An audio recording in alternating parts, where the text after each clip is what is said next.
తిరుపతిలో చిరుత కలకలం రేపింది. ద్విచక్ర వాహనంపై వెళ్తున్న వాహనదారుడిపై దాడి చేసింది. జూ పార్క్ రోడ్లో జరిగింది ఈ ఘటన. ద్విచక్ర వాహనదారుడు వెనుకనే వస్తున్న కారు డాష్ బోర్డులో కెమెరాలో దృశ్యాలు రికార్డ్ అయ్యాయి. అరవింద్ కంటి ఆసుపత్రి సమీపంలో చిరుత స్థానికుల కంటపడినట్లు వారు తెలిపారు. చిరుత ఆ ప్రాంతంలో తిరుగుతున్న ప్రేమికులు లెక్క చేయకపోవడం ఆశ్చర్యానికి గురిచేస్తుంది. రోడ్డుపై నిర్మించిన కల్వర్టుల వద్ద ద్విచక్ర వాహనాలు నిలిపి ప్రేమ కబుర్లు చెప్పుకోవడంతో స్థానికులు నిర్ఘాంతపోతున్నారు.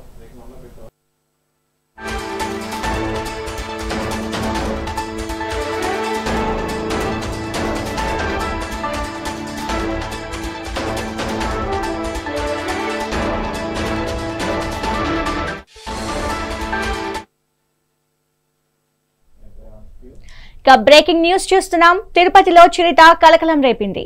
ద్విచక్ర వాహనంపై వెళ్తున్న వాహనదారుడిపై దాడి చేసింది.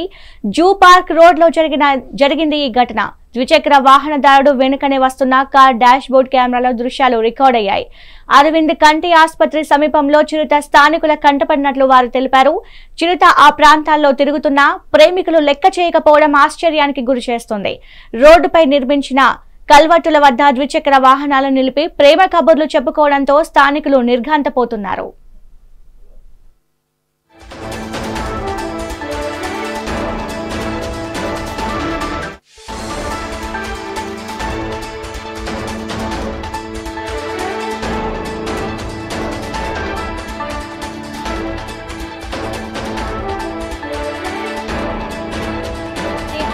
ఇక దీనిపై మరింత సమాచారం మా కరెస్పాండెంట్ రమణ అందిస్తారు. రమణ, చెప్పండి.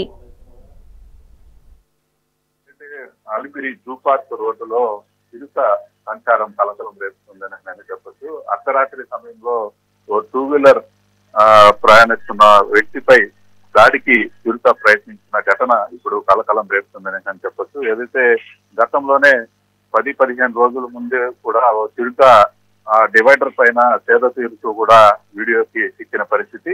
తాజాగా రాత్రి ఏదైతే చిరుత 2-వీలర్స్ మీద వెళ్తున్న వ్యక్తిని దాడి చేయడానికి ప్రయత్నించిన ఘటన కారులో వెళ్తున్న డాష్ బోర్డ్ లో ఉన్న కెమెరాలో రికార్డ్ అవడంతో అది కాస్త వైరల్ అవుతున్న పరిస్థితి. దీని మీద ఫారెస్ట్ అధికారులు స్పందించి ఆ ప్రాంతంలో బోను ఏర్పాటు చేస్తే బాగుంటుందనేది కూడా స్థానిక ప్రజలతో పాటు భక్తులు కూడా కోరుకుంటున్న పరిస్థితి అయితే ఉంది.